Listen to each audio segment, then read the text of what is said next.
Yeah, I passed. We arrive in Australia knowing one of the main priorities in settling in is to learn how to drive here and secure an Australian driver's license. Being able to drive is an important skill to have to give our family the best flexibility in everyday living here. Talking about going to work, grocery shopping, acquiring home things, school drop-off and pick-up, etc.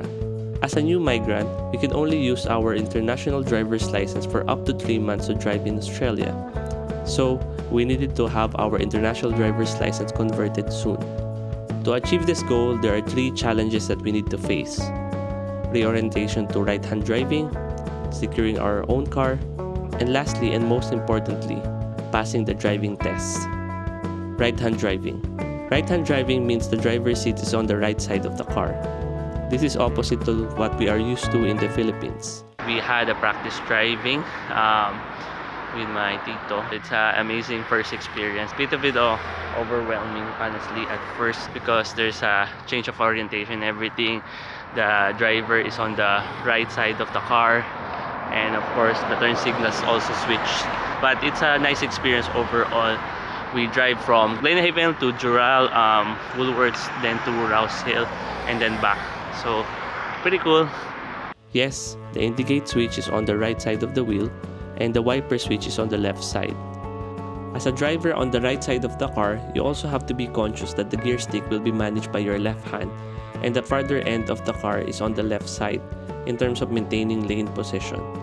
The right side mirror is much more magnified than the left side mirror, so you have to check the blind spot more on the right. This also means that the traffic is on the left side of the road, and comes with that are different traffic rules that have to be learned. More on that later. To get used to these changes, the real key thing is practice. Luckily, we had our Tito Gel to guide us with the use of their family car for the time being. Securing our own car.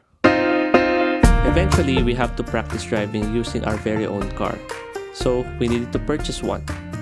This will be the first time that I'll actually be purchasing a car, so this is a quite exciting experience for me. We were planning to get a second-hand car with a mileage of less than 100,000 kilometers. We searched for options from carsales.com.au. We also checked brand new cars. It's the end of the fiscal year sale, so dealers are offering drive-away promos here and there. We got in touch with a car broker also, that is Motor Scout, to get a flip price, plus more accessories. After careful deliberation, we chose to buy a brand new car because of this great value. I think it's worth it because of the peace of mind it gives in terms of our family safety. We also committed to this choice because the car will be available in less than 3 weeks. Just enough time to have more practice. To proceed with this purchase, we transferred the deposit and applied for a Transport NSW customer number from Service NSW. This customer number will be used in the car registration and eventually be my driver's license number when I apply for it in the future. The car delivery got delayed, and we have not gotten much practice recently because we're busy moving to our new place. But we need to start preparing for the first of 2 driving tests that we have to take. The DKT. The Driver's Knowledge Test, or DKT, is a multiple-choice theoretical test about road rules in New South Wales. You have to pass this test before you can make the booking for the practical test. I booked a DKT test on August 13, that is around 1 month from now. Preparation is simple. Study the question and answers PDF and answer the practice test over and over again. Hello! In 15 minutes, we're gonna receive our new car.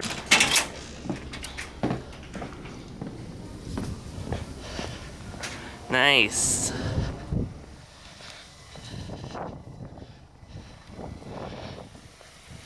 Hey man. Good morning. I hope you don't mind. I'm very excited. It's glad to be. How's the drive? Terrible. Oh my god. And you'll need to commute?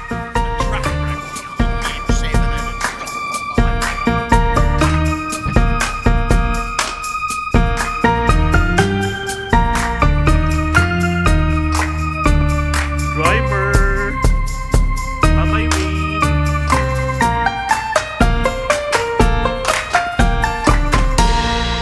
Now that the car is here, Practice resumes. My mama will be visiting us in 2 weeks' time and we have to pick her up in the airport. This is another intimidating task as I have not experienced driving in the motorway, let alone going to the airport. From our place, it is a 55-minute drive, around 47 kilometers, so this is the longest trip that I'll be making in this brand new car. It was nerve-wracking. Luckily, our Tito Edwin was there with us and the trip to and from was a success.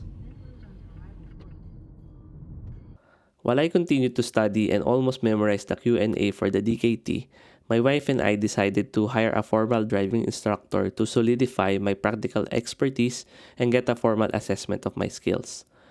I am multitasking preparing for both DKT and practical driving tests, as the use of my international driver's license is nearing expiry. I booked a single 1.5 hour session for $105. Good thing I went through this driving session as there are specific actions I need to watch out for when taking the driving test. After all, being able to drive is different from passing a scored driving test. These were the corrections he noted. To turn my head noticeably in intersections and when checking blind spots. To leave a gap in front, stop by the view of the tire of the car in front. Do overhand driving, not underhand. Don't rush in a roundabout. Look right before entering a roundabout as the incoming traffic from the right is priority. And pay full attention to the many signs on the road. Stop, give way, speed limit, roundabout, etc. I went to Service NSW Castle Hill to take the test. I filled out a specific form upon arriving to the center. They registered my international driver's license in the system and did a quick vision test. They took me to the test area and cubicle with a touchscreen monitor. The testing experience is similar to the smartphone app, but through a bigger screen. Good luck to me. That's the test. Now I'm gonna book my practical driving test. Immediately after getting home, I booked the practical driving test. The earliest schedule is August 29, so I took it. That is 2 weeks from now. So in the next 2 weeks, I drove a lot, around the suburb, across suburbs, and to the potential testing routes. I also booked another session with my driving instructor to get final feedback on my driving performance. He took me to Balcom Hills, where the test could potentially take place. Driving routes for Castle Hill vary, and I think it depends on the test time slot. I need to pass this driving test. If I fail this test, my international driver's license becomes invalid immediately, and I will need to apply for a learner's license. With a learner's license, I cannot drive by myself and must be accompanied by someone having a full license.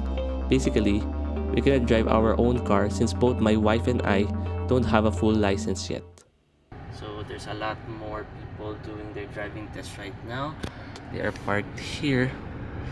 Yep. And I'm parked here. I went to Service NSW on my own so that I can do a driving warm-up first before taking the test. The driving course was at Balcom Hills during school pickup time. The instructor had a score sheet with him judging me on speed management, road positioning, decision making, hazards, responding to hazards, and vehicle control at all 25 zones. Yeah, I passed. So I passed the driving test, the practical driving test, and now I have or will have a full NSW license. Nice. The course is a bit tough, honestly challenging. The test was tough, to be honest. There are a lot of right turns in intersections, so I had to be decisive on my turns, looking for gaps in the traffic.